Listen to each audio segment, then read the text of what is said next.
You heard what I said, shoot her. I opened my eyes. Tears were rolling down my cheeks and my knees felt weak. My mum was still sitting in the chair. She was leaning forward. My baby, she was saying. Live, do it for me, okay? I closed my eyes again. And no, not again. I can't do this, I whispered. I was shaking so hard I thought I was gonna fall over. My heart was pounding in my ribs like a bird frantically trying to get out of a cage. My hands shakily dropped the gun, and it clattered to the floor. A painful sob forced its way out of me, and I grabbed my head. I wasn't going through this again. There was 3/4 way. If I couldn't do it as a stupid child, there was no way I could do it now. My legs finally gave out and I fell to the floor, trembling. Sage, please, my mother said. You have to. I shook my head, tears streaming down my face. No, no, I can't, I won't. If you refuse to shoot, I'll kill you. The man was talking. I couldn't listen. The only thing I could hear was the echoing of gunshots in my head. Over and over, sirens, shouts, and crimson blood. So much blood. Make it stop, I weakly crowed, curling over myself. And then another gunshot rang, closer and much louder this time. An unbearable pain shot through me, setting every limb on fire. I cried out, my eyes shooting open. I was back in the stark white office. I blinked. The color harsh after the dark room. My breaths were coming in strangled gasps. I was drenched in sweat and tears, but there was no blood. It was all a simulation. I swiped at my eyes, trying to pull myself together again. But in my head, I couldn't get out the sound of my mom's voice. The echo of a gunshot. The blood all over the floor. Kathleen pulled off her glasses, looking incredibly disappointed. It was painful to see. I stared resolutely at my feet, trying to control my frantic breaths. It felt impossible. My body was full on trembling.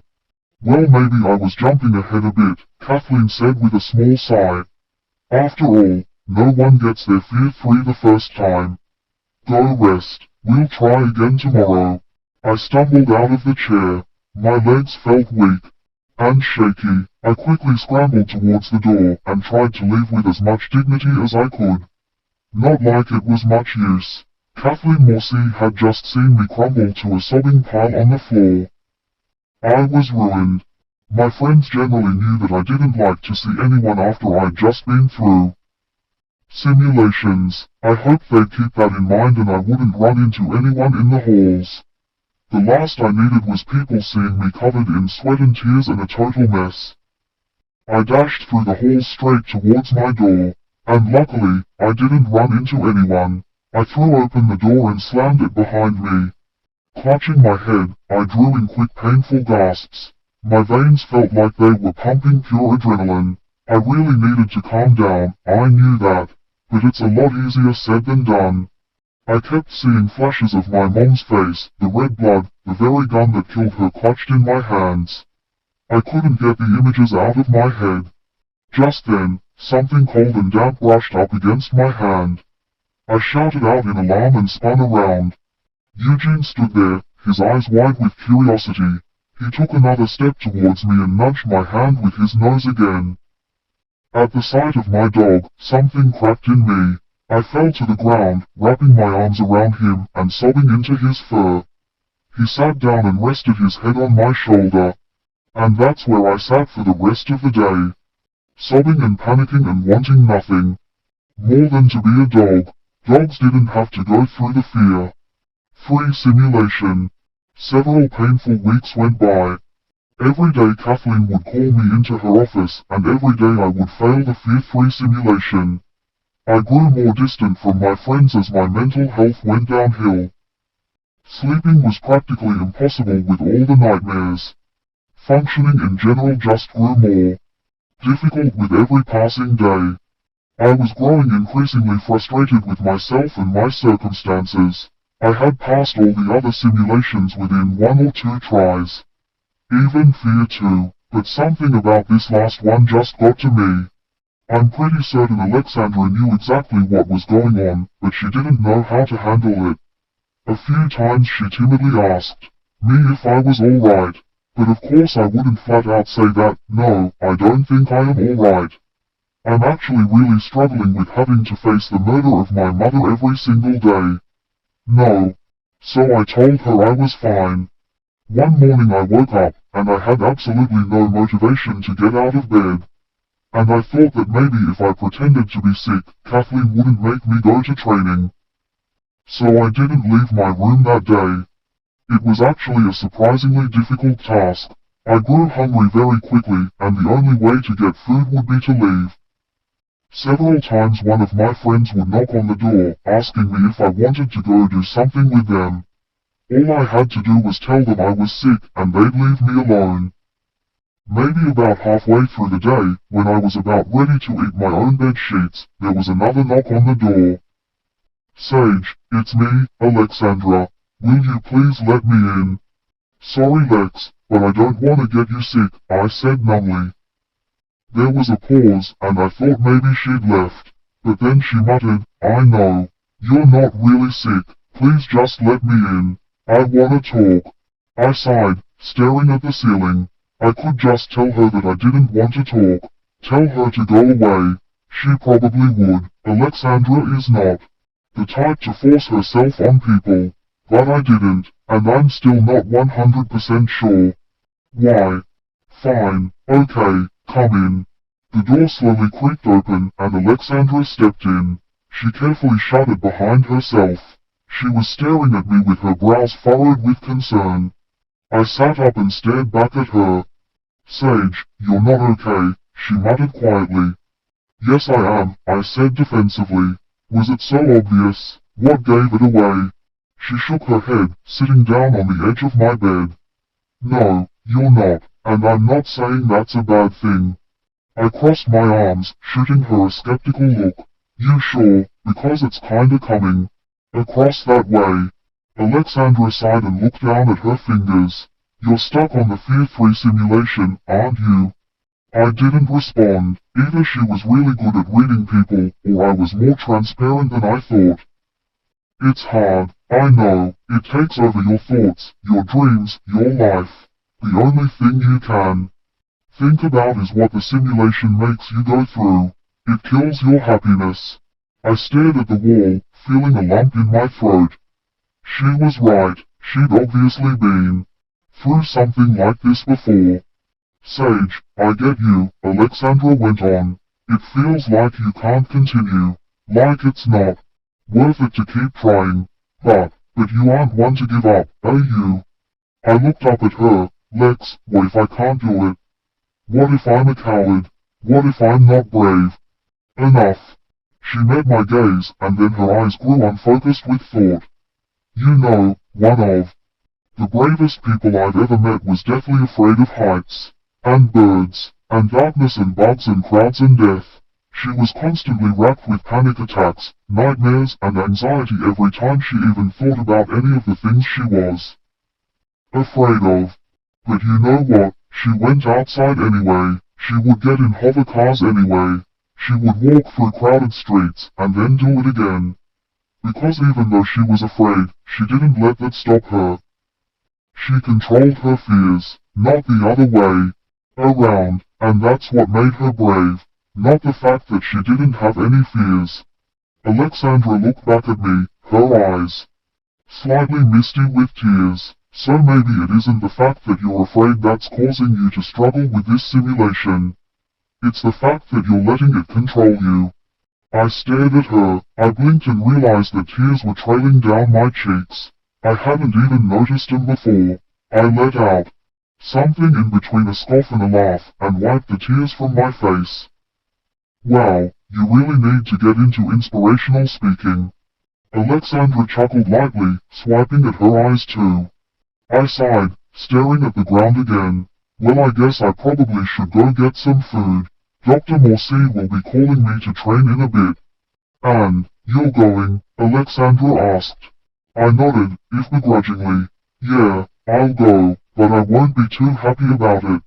Alexandra smiled. I wouldn't expect you to be anyway, when Frank came to bring me to training. I said goodbye to Alexandra, who wished me luck, and then I walked down the hall towards Kathleen's office. The entire walk, my heart was pounding. The very last thing I wanted to be doing was the fear-free simulation. But alas, here I was. What am I doing? I thought to myself, glancing behind me. Maybe I could still make a run for it. Or maybe if I got nervous enough, I would throw up on Kathleen's carpet and she'd send me back to my room. That wouldn't be too hard to accomplish. But no, I haven't gotten this far to just back down now. I had to see this through. After almost psyching myself out multiple times, I finally rapped on the door to Kathleen's office. "Come in," she said. Per usual. I sucked in a deep breath and pushed the door open. Kathleen was at her desk, doing something with some vials. She didn't even glance up when I walked in. I shut the door behind me and sat down in the chair in front of her desk. "Well, Sage, I have been thinking about your recent performance in these simulations." My stomach dropped. The nervous energy that I've been trying so hard to contain spiked and I squirmed in my seat. "Oh, I have come to the conclusion that it would be beneficial for you to go back to the Humiliation 1 simulation and start AGA. No," I suddenly cried, leaning forward in my seat. Kathleen paused, and finally glanced up at me. She looked completely surprised to see me speak up against her will like that. Let alone interrupt her. Her face was hard to read. It spoke part irritated, part intrigued. I cleared my throat, sitting back in my seat again. Sorry, I didn't mean to be so abrupt. But please just give me one more shot. Let me try again, and if I fail, then we can start back from the beginning." Kathleen peered at me for a moment, her gaze hard. The look made me a little uncomfortable. I shifted in my seat, but didn't look away. After a long pause, a very faint shadow of a smile crossed her face. She sat back in her seat, folding her hands on top of her desk. "All right, Sage, I'll give you one more chance. But if you fail this, we're going back to the beginning." I nodded in understanding. Kathleen opened a drawer in her desk and pulled out a small vial of black liquid. Just the sight of it made my heart start to pound. I knew what it entailed.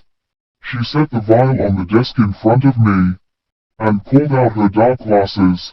I didn't allow myself any time to second-guess myself or chicken out. I grabbed the vial and downed it in one go. I could hardly taste it. The only thing I felt was the adrenaline pumping through my veins. "Are you ready?" Kathleen asked, putting on the glasses and peering at me. And for once, she actually waited for my answer.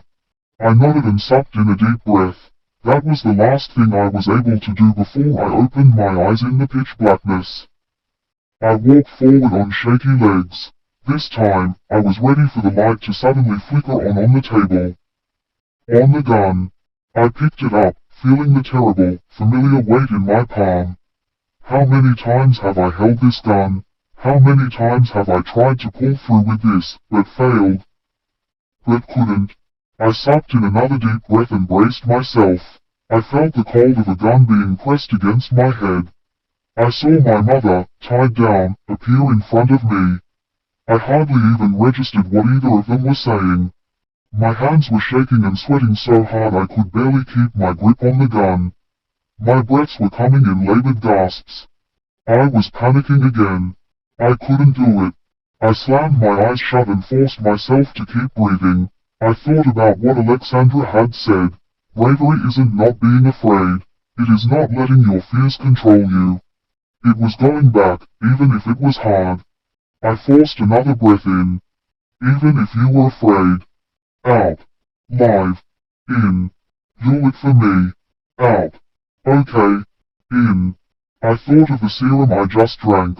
I thought about how it tasted like blood and iron. A taste that alone would normally send me into a panic. But today it didn't, and it wasn't because I didn't fear it. But it was because I didn't let that stop me. I could do it. In one sudden movement, I jerked around and pointed my gun at the man. I didn't care if he shot me. I was going to die if it meant that I didn't have to go through shooting my mother again. We both fired at the same time. A hole ripped in his shirt and crimson blood poured out of it, staining his dark shirt even darker. He let out a strangled gasp before he fell backwards and landed with a thump on the ground. I stood there, my heartbeat frantic, expecting to die or for the simulation to end. Nothing happened. How am I still alive? I thought. My breaths were coming easier as the intensity of the situation decreased. Didn't he shoot me? I looked at the gun in my hands and jumped. My hands, they were made of iron. How did I? Just as the words left my lips, the iron slowly faded back to skin like nothing ever happened. I stared at my hand for a moment, then thought of iron again. Nothing happened. I hummed for a moment. How did I do it before? I thought of iron, how it tasted, how it reflected the light, and its silvery color. Breathing deeply, I focused all my energy on my hand. And right before my eyes, it shifted into iron. Whoa, I breathed, holding my hand up to the light. It was mesmerizing to watch the silvery material move simply by my command. It didn't feel real. It could be a part of me, and yet it was where my hand was supposed to be, doing what I was telling my hand to do. Try turning into something else, Kathleen's voice echoed through the room. I stared at my hand. Something else? Like what? After a moment of awkward thinking, I decided on the first thing that came to mind. I inhaled and focused on the idea of wood. Slowly, the iron faded to the brown of my new wooden hand. This is a cool power, I said to Kathleen, not positive if she could hear me or not. Or if I was even allowed to talk to her in a simulation. She didn't respond, but she must have ended the simulation, because I felt like I was being shoved through a funnel again. And then I was sitting in Kathleen's office again. Well done, Sage, Kathleen said, taking off her dark glasses. She seemed to be holding back a smile. I guess my greatest fear was pleasing to her. You did it. You passed the worst simulation. In fact, you passed the whole simulation phase. You can start to develop your power now. I gaped at her. Already? I asked. Yup. Wow, I grinned. I could hardly believe it. It felt like this moment would never happen. But then a stark realization rained on my parade. Something about this seemed off. Aiden and Jace definitely didn't even have their powers yet. I didn't know about the others, but I know for a fact they all have been here longer than me. My gut twisted at the thought. There was no way I was that much faster than everyone else, was there? You are officially the fastest tester I have met. Thank you, I said, standing up. Now, if you don't mind, I would like to go tell my friends. Actually, Kathleen said, standing as well, do you mind not telling young Alexandra yet? I know you're best friends, but I need you to keep quiet. Can you do that? I felt lightheaded, but forced a casual stance. Why couldn't I tell Alexandra? Sure, I guess I can do that. Thank you, Sage, she said, looking me in the eyes and smiling. I think that you will do good on the field. I nodded, then walked out of the room. I held my breath until the door closed behind me and then broke into a sprint. The world was swimming around me, and so were my thoughts. I don't know exactly why, but I felt extremely uneasy with today's training session. The visions of my fear simulator kept on playing in my head, not making it easier to think. I needed to get out of here. I didn't know where I was going until I crashed into Dario in the halls. I glanced around and noticed I was just outside the dining hall. Sage, Dario said, grabbing me by the shoulders to keep me from toppling over. Are you okay? You don't look so good. I nodded, avoiding eye contact. Why was I freaking out like this? Take a chill pill, one commanded myself. Why yeah, I'm good, I said in a shaky voice. I just need some time to think. Alright. Dario looked confused, but nodded and stepped aside so that I could go to my room. I walked down the hall, feeling his eyes on me the whole time. The moment I turned the corner I started to sprint again. Stupid fear simulator, I cursed. Why are you doing this to me, and why do I even have a fear in the first place? I opened the door to my room and ran inside. Eugene looked up at me from where he was laying on the ground, his eyes reflecting the light streaming in. I ran to the bed and shoved my face in the plushy covers. My dog jumped up and snuggled next to me, sensing something was wrong. Don't think, I commanded myself. If you think you'll replay what just happened, then you'll start crying, then you'll be a mess. I fell asleep right there, with those thoughts rushing through my head. Sage, there you are. Where were you? Alexandra said, running up to me. Taking a nap, I yawned. Taking a, Alexandra blundered. Why on earth were you taking a nap? I was tired, I shrugged, looking over her shoulder at the table full of food. What's for lunch? Alexandra looked dumbfounded as I walked over to the table and started shoving sandwiches in my face. How did it go? Alexandra asked timidly, walking up to the table. I looked at her. She was fidgeting with her sleeve. She looked worried. I swallowed, then turned to face her. Well, I took your advice, I said slowly. And, did you succeed? I paused, watching Alexandra's face and the scared look she wore. I couldn't lie to her. She's my best friend, and it would ruin her if she found out I lied. And besides, she was the reason I was able to succeed in the first place. Yeah, I said, yeah I did. Alexandra's eyes lit up with relief. Congratulations. She ran up and threw her arms around me. Yeah, but you can't tell anyone, got it? Alexandra's face fell. Why not? I bit the inside of my cheek. I was telling her too much. I had a bad feeling about breaking a promise with Kathleen. I just want to be the one to tell them, okay? But seriously though, don't tell a soul. Alright, fine, Alexandra said teasingly. She tried to hold a pouty face, but caught my glance and broke, bursting into laughter. I shot her a weird look. What? She asked. I'm just so happy for you. I haven't even passed humiliation 2 yet. Yes you have, I said, giving her a playful shove.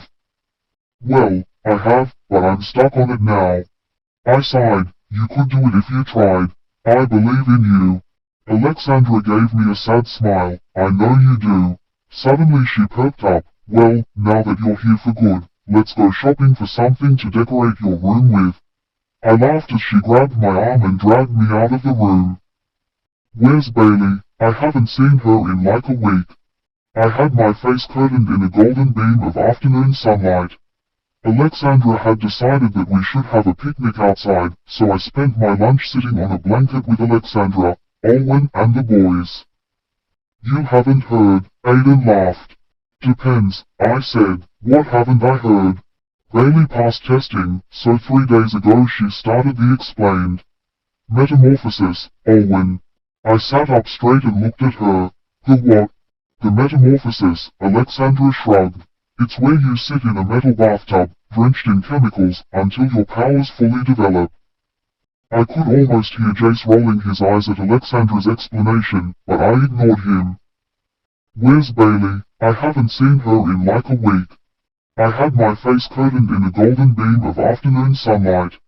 Alexandra had decided that we should have a picnic outside, so I spent my lunch sitting on a blanket with Alexandra, Olwen and the boys. You haven't heard, Aiden laughed. Depends, I said. What haven't I heard? Bailey passed testing, so 3 days ago she started the explained metamorphosis, Olwen. I sat up straight and looked at her. The what? The metamorphosis, Alexandra shrugged. It's where you sit in a metal bathtub, drenched in chemicals, until your powers fully develop. I could almost hear Jace rolling his eyes at Alexandra's explanation, but I ignored him. Wow, I said, I didn't know she had it in her. I'm also marveling at how I didn't know this until now. Everyone laughed and we continued eating lunch in relative quiet. That is, until a new question popped in my mind. Do any of you guys have your powers? Everyone kind of looked awkward, like this was a subject they decided not to talk about. Then Olwen cleared her throat and said, yeah.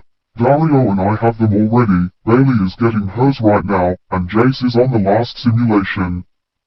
Ha, I said. Then it probably wasn't a coincidence that the closer you sit to Kathleen, the further in training you were.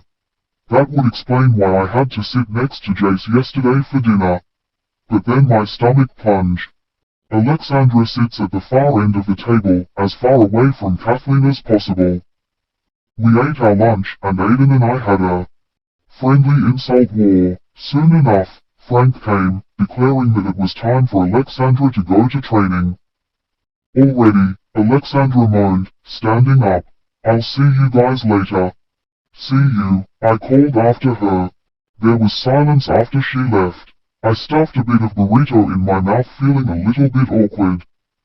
Then Dario suddenly spoke. All right, spit it out. What's going on? It took me a moment to realize he was talking to me. What do you mean? I asked, swallowing. He's been suspicious of me ever since I ran into him yesterday. I could tell by the looks he kept shooting me when he thought I couldn't see. You know what I mean, Dario replied. You and Alex have been acting weird lately, and I want to know why. I eyed him for a moment, very conscious of everyone's eyes on me. After a moment I finally replied, I've kinda been stuck on the Fear 3 simulation for a while. If you couldn't tell, I did it again yesterday. There was a pause. Did you pass, Aiden? Finally asked. I hesitated again, replaying Kathleen's words in my head. Actually, do you mind not telling young Alexandra yet? I know you're best friends, but I need you to keep quiet. Can you do that? She said I couldn't tell Lex, but she didn't say anything about the others. Yeah, I did.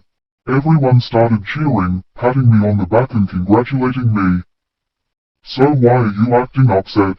Olwen asked.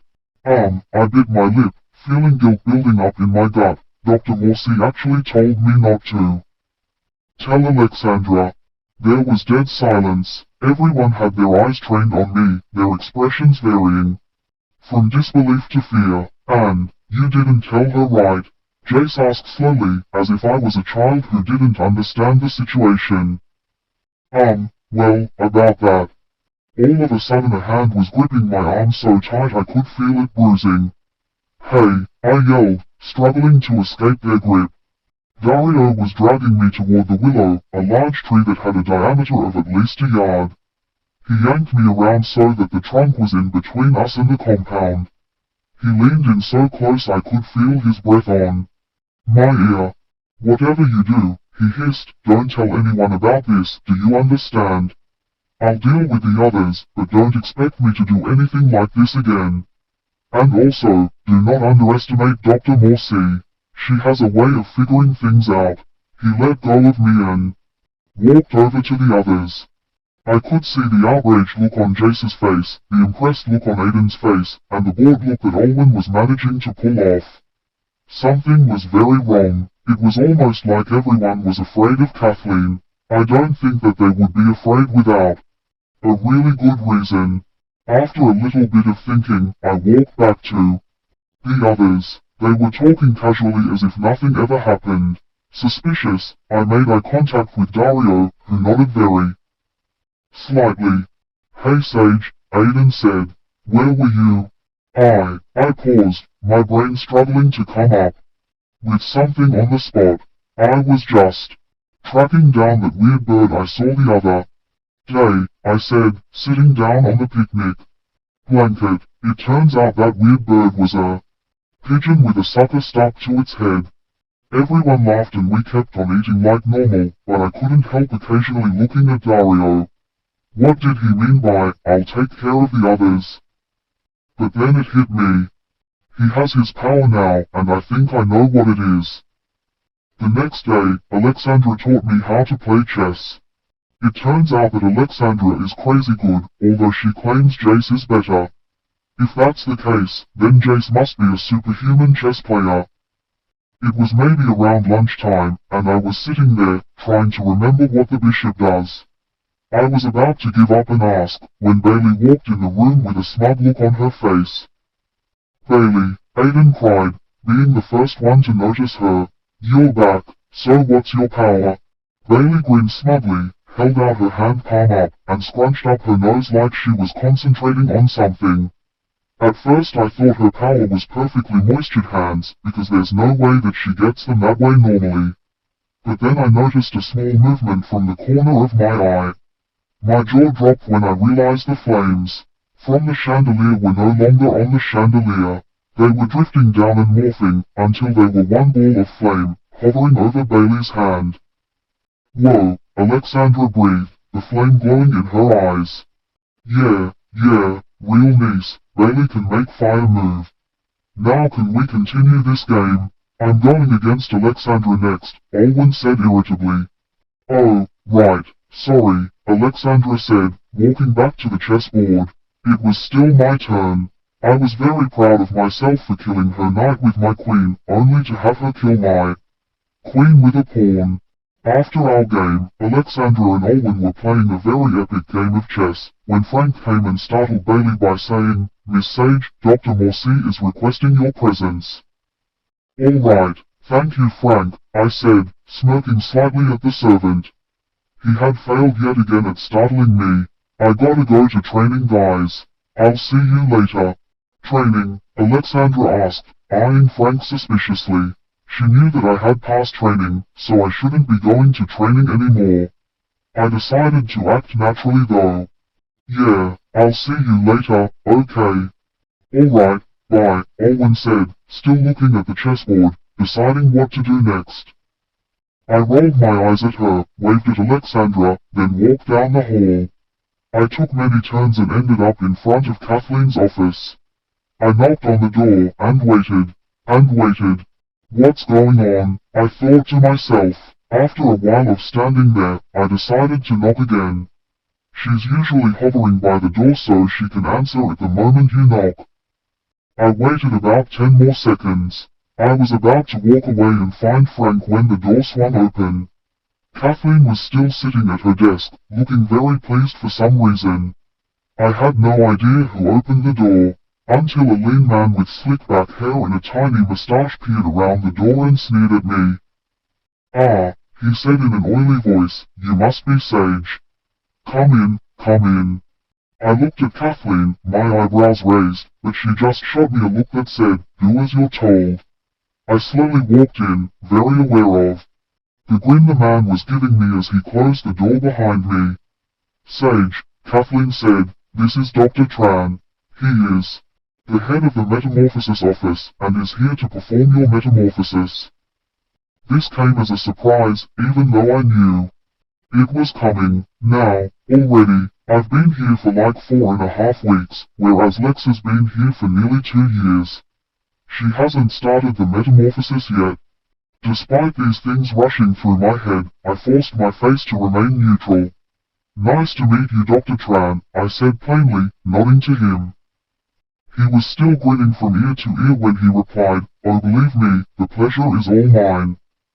It took every ounce of my will to not shoot him a freaked out face. This guy was gonna be performing my metamorphosis. He looked like he belonged in a psych ward.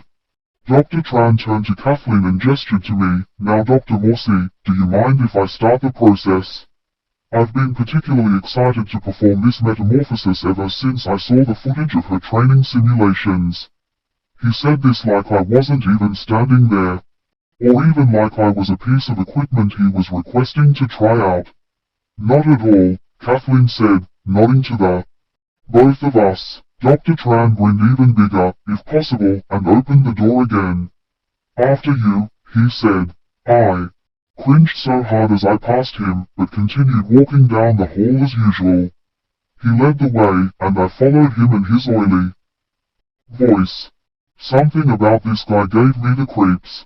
Maybe it was the oily voice he always used, or maybe it was the way he talked about me like I was a new toy he got to play with. Whatever it was, I did not want this guy to perform my metamorphosis. So then I said, be rational. And then he said, get real. Dr. Tran laughed at his own joke, and then gestured to a door to my right. In that door over there. I turned and opened the door. Behind it were tons of holographs and people in white lab coats tapping on them. There was a large panel of glass dividing the room in half. Behind the panel was what looked like a large bathtub with a complicated light fixture hanging above it. "Is this Sage?" one of the scientists asked. She was particularly short with glasses that made her eyes look nearly 3 times bigger. "Yes it is," Dr. Tran said.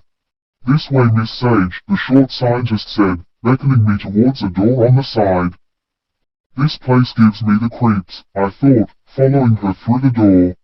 It opened into a completely empty room that was entirely white. "Take off your clothes," she said, closing the door behind me. I blinked at her. "What?" "Take off your clothes," she said, pulling a white bottle out of her lab coat. I hesitated for a moment, racking my brain. She couldn't be serious. I wasn't about to strip down in front of this complete stranger. But then I realized that this lady did work for Kathleen Morsi herself. If I disobeyed, I could only imagine what would happen to me. And besides, it's not like I'm in a public room or anything. I sucked in a breath, then pulled off my pants and shirt. I willed myself not to blush as I threw them in the corner. I looked back at the lady, pressing my lips together. There, happy. There was an awkward moment where the scientist just stood there. After a moment, she grunted, "All of your clothes." I blundered, gaping at this woman, my underwear included. Yes, she said, impatiently, waving a hand in the air. "All of it, underwear included. Hurry up, we're on a schedule here." Something about her impatience angered me. I set my jaw and yanked off my remaining undergarments until I was standing naked in front of this complete stranger. I stared down my nose at her. She poured the contents of the bottle on a rag and began rubbing it all over my bare skin. Even my face. Luckily she didn't have to massage it into my hair, even if she needed to apply it to my scalp. The stuff smelled of mint and chemicals and made my skin tingle wherever it touched. When she was done applying it, she walked over to a door on the side of the room and opened it. In the next room was the bathtub thing and the light fixture. The scientists were still typing on the other side of the glass. "Off with you," the lady said, gesturing into the next room. I hesitated, staring out. If I went out there, everyone would be able to clearly see me. I sucked in a strengthening breath and walked into the room.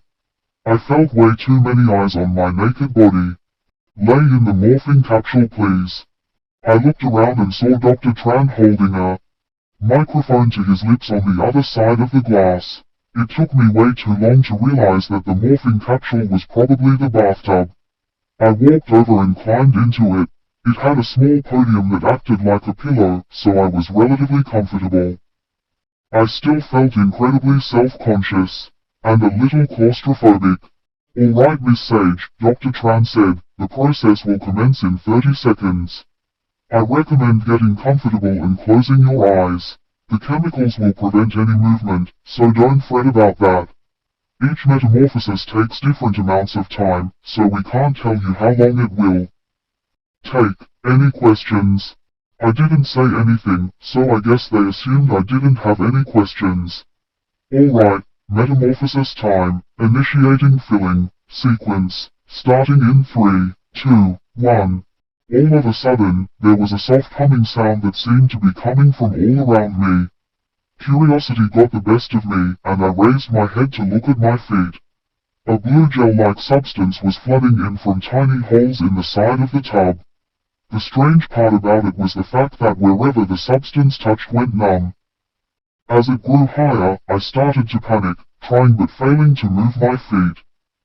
"I'm trapped," I thought, my heart pounding. This was all a trap and they are gonna drown me in this tub because I told Alexandra. With a lot of self-control, I forced myself to lay back down. If I was gonna die, I might as well die comfortably. I stared helplessly as the gel climbed up past my torso and up my neck. The light fixture thing above me was slowly lowering down, surrounding me in darkness. I remembered to close my eyes just in time. Before my face was submerged and my mind went blank. Light began to filter through my eyelids. My thoughts were slowly beginning to sharpen. I twitched, my muscles sore, though I couldn't remember why. I could feel something draining out of whatever I was laying in, leaving stiff, sticky spots behind. I slowly blinked open my eyes, trying to get them to adjust to the blinding light above me. I paused for a moment, contemplating why I was sitting in what looked like a bathtub full of blue hair gel. That was when the last moments of my consciousness hit me. I shot up like a rocket, suddenly full awake.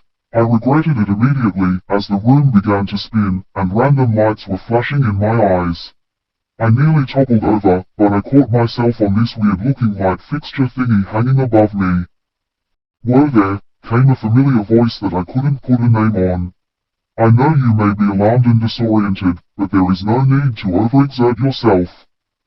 I blinked and looked around, trying to find the source of the voice, but my eyes still hadn't adjusted fully. I felt oddly weak, my muscles protesting with every movement I made. I was putting all my weight on the fixture thing, and I was worried that I would break it. "Sage, listen to me," the voice said, "you are perfectly fine. There's no need to be alarmed. Now, do you see the door on the side of the room?" I blinked a little bit more, my head throbbing. I nodded to get the voice moving on, but I honestly couldn't see anything except for blinding white. And the light fixture I was clinging onto for dear life. "Great," the voice continued. "Janice is gonna come through that door to get you, so don't be alarmed by her presence." "Got it." I nodded again, deciding to just close my eyes until they got used to the light filtering through my eyelids.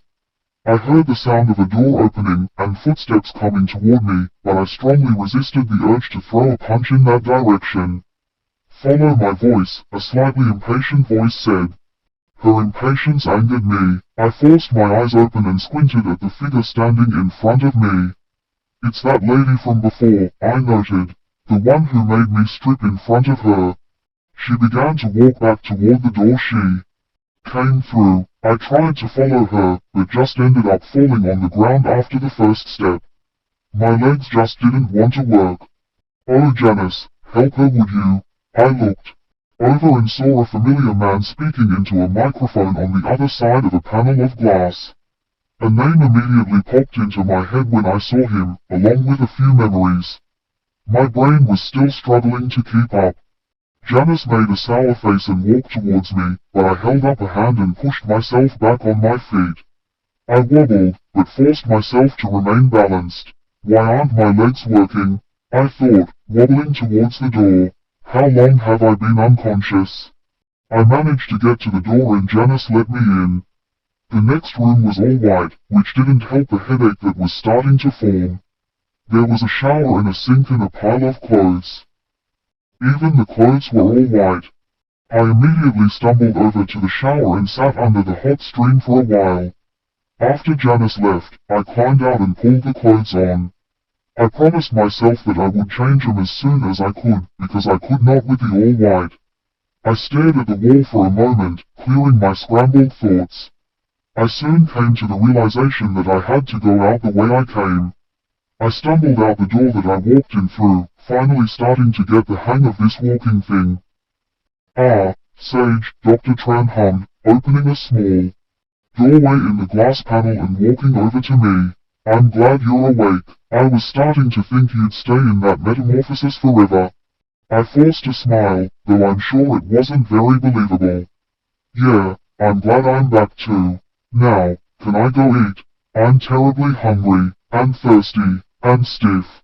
Dr. Tran laughed like what I just said was a joke. "Ah yes, well being out as long as you have will do that to you. But first, I would be very pleased if you were to give me a small demonstration of your new power." I blinked. "I don't know what my power is." "It's the power you had in your Fear 3 simulation, of course." It took all my willpower not to shout at him.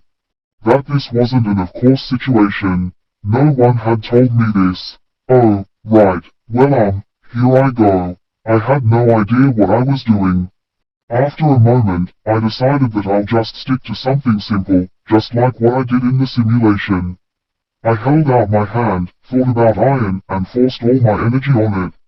It took a surprising amount of effort, and even then only my thumb shifted. Either way, Dr. Tran was impressed. "Bravo," Bravo, he shouted gleefully, clapping his hands like a 1-year-old playing peekaboo. Thank you for that, Sage. And now you may go ahead and eat. Do you want me to walk with you? I tried not to let my distaste show. No. I think I'll be fine.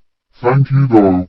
No problem, Dr. Tran said as I began to walk out. Take care now. Yeah, I said, looking at my hands as the iron slowly began to turn back to skin. I will. I walked over to the dining hall, which was surprisingly hard. My memory was still scrambled. Crazily enough, I didn't run into a single person on my way, nor was anyone there when I arrived. Well, besides the waiter, but he hardly counts.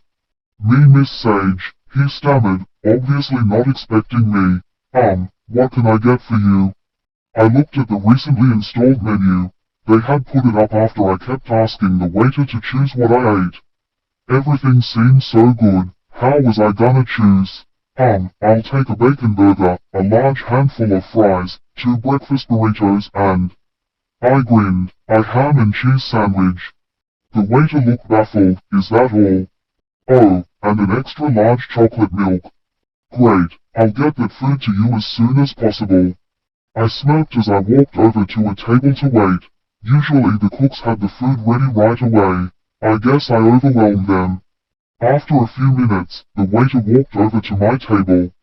Here's your food, miss, he said. He had somehow managed to carry all that food over to my table and set them down without losing a crumb. Why thank you. What's your name? The waiter pressed his lips together. It's Max, miss. Max, that's right. Well, Max, I'm glad you were able to carry all this food over here. Max didn't answer, instead he just gave a stiff bow. Enjoy your food, he said, then walked away. I chuckled, then began stuffing my face with food.